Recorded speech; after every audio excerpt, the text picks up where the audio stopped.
Cette vidéo est réalisée par Monsieur Ketabi et Monsieur Berdegui, professeur des sciences de la vie et de la Terre. Bonjour chers élèves, j'ai le plaisir de vous présenter une nouvelle vidéo consacrée à l'étude des ressources en eau et on va aborder ensemble dans un premier temps les différentes formes de l'eau dans la nature, et dans un deuxième temps les eaux souterraines.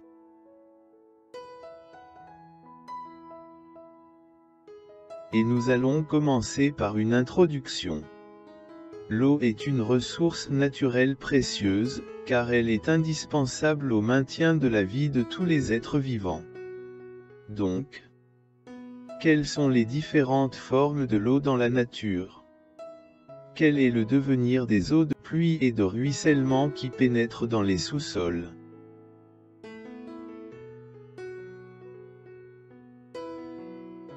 Et on va d'abord commencer par découvrir les différentes formes de l'eau dans la nature. Pour cela on vous propose d'observer attentivement les documents et la vidéo qui suivent.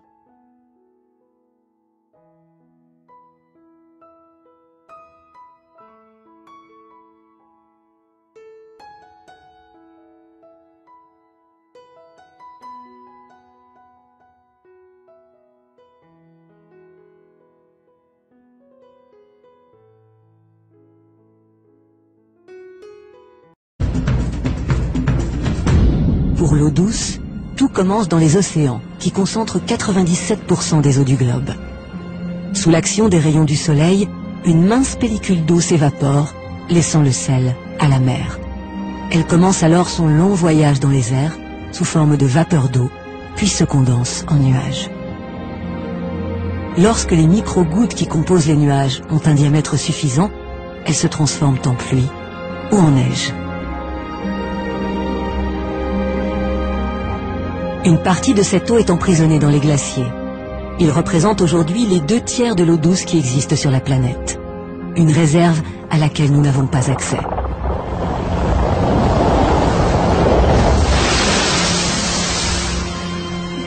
L'eau liquide, elle, trace son chemin vers les océans.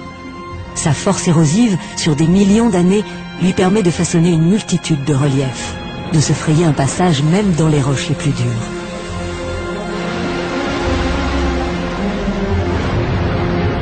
Une partie de l'eau qui coule sur la Terre plonge sous la surface. Si on exclut les glaciers, il y a 100 fois plus d'eau douce sous le sol que sur la Terre.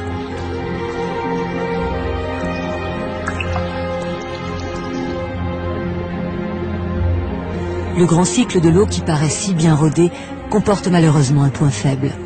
L'eau ne retombe pas systématiquement au même moment, ni aux mêmes endroits. Dans de trop nombreuses régions du globe, l'eau manque.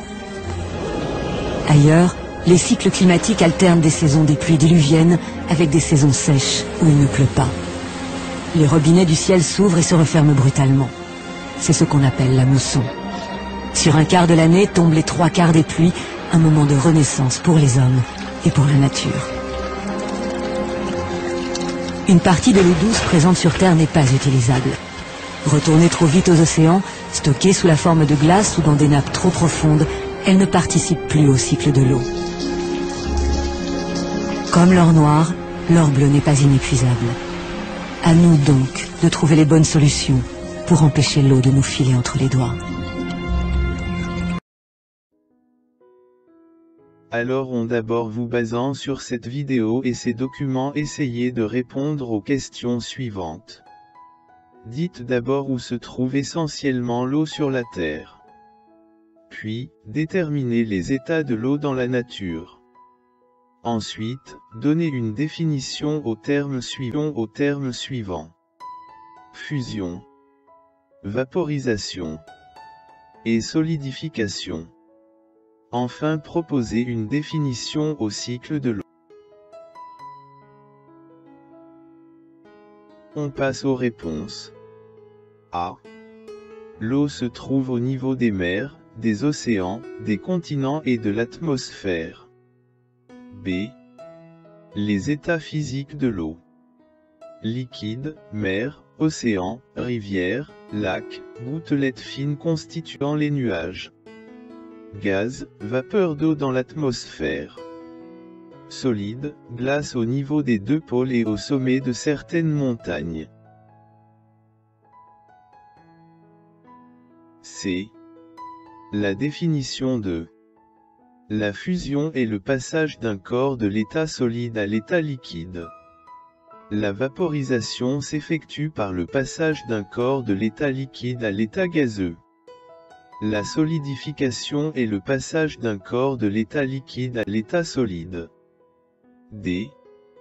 Cycle de l'eau, c'est un phénomène naturel qui représente le parcours cyclique de l'eau entre ses grands réservoirs dans la nature. Ce cycle s'accompagne de plusieurs changements de l'état physique.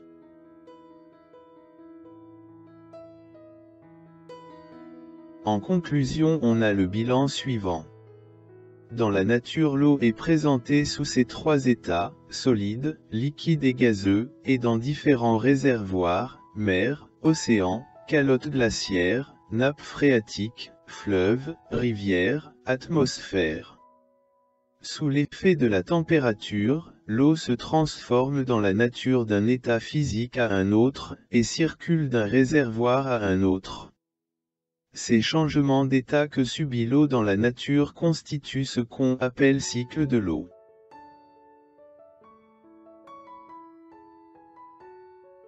Maintenant on passe à la deuxième partie de cette vidéo, pour découvrir comment se forment les eaux souterraines, et pour cela vous allez effectuer l'activité 1, afin d'identifier et de déterminer les caractéristiques des différents types de nappes. L'eau de pluie, ou de ruissellement peut pénétrer dans des roches poreuses, ou dans des roches compactes mais fissurées. L'eau descend donc à travers ces roches, jusqu'à ce qu'elle rencontre une couche imperméable, constituée généralement par l'argile. Elle s'accumule et forme une nappe appelée nappe aquifère.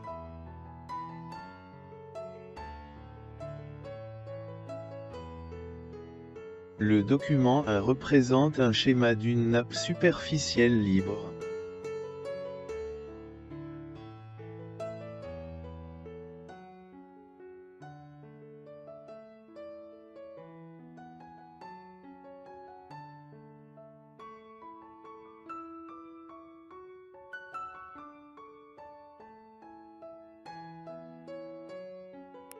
Le document 2 représente une coupe schématique d'une région donnée, montrant une nappe captive et puits artésien. Lorsqu'une couche perméable est disposée en forme de cuvette entre deux couches imperméables, l'eau s'y accumule et constitue une nappe captive.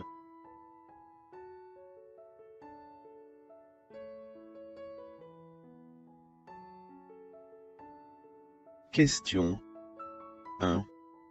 Dégager des documents 1 et 2, les caractéristiques de la nappe libre et de la nappe captive. 2. Proposer une définition de la surface piézométrique. 3.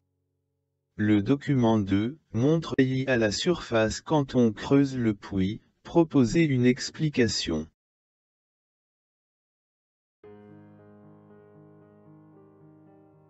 On passe aux réponses. 1.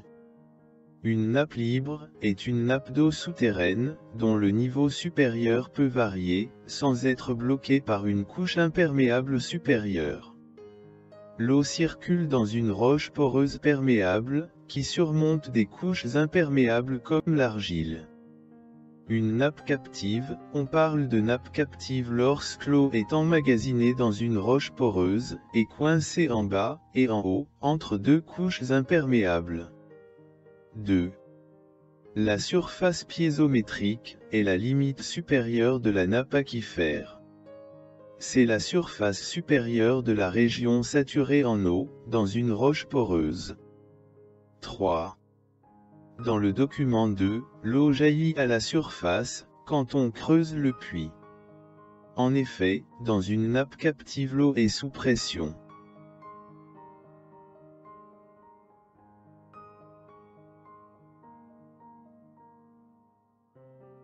Maintenant on passe à l'activité 2. Le document ci-contre montre que la dissolution, complète des minéraux par l'eau, s'observe dans les calcaires. Cette dissolution est à l'origine d'un type de relief particulier, appelé le relief karstique caractérisé par perméabilité de fissures, écoulement rapide irrégulier en kilomètres par jour, pas de filtration.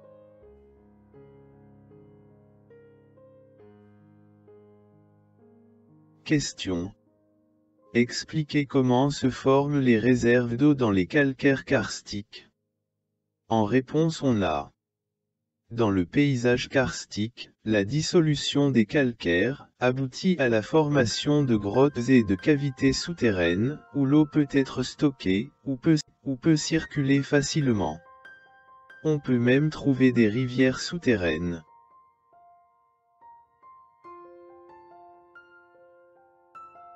En résumé, on a le bilan suivant.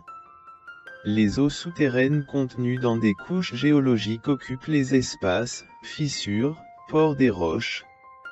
On distingue la nappe libre, elle est surmontée de terrains perméables et disposant d'une surface piézométrique libre. La nappe captive, elle est située entre deux formations quasi imperméables. Relief karstique, c'est un paysage avec des plateaux calcaires fissurés.